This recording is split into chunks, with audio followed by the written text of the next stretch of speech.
Okay, hello everyone.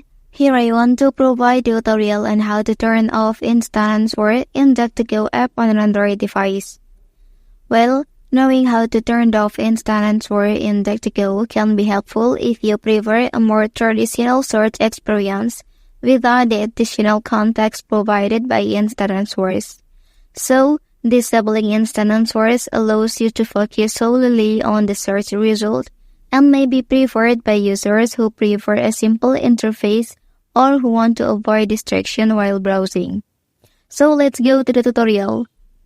Okay, first open DuckDuckGo browser app on your device. Okay, and then open any website you want here. Okay, after that, click this icon and select all settings option.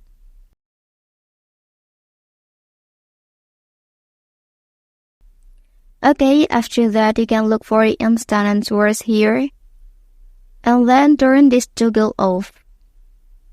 Okay, that's the tutorial on how to turn off instant answer in DuckDuckGo app on an Android device.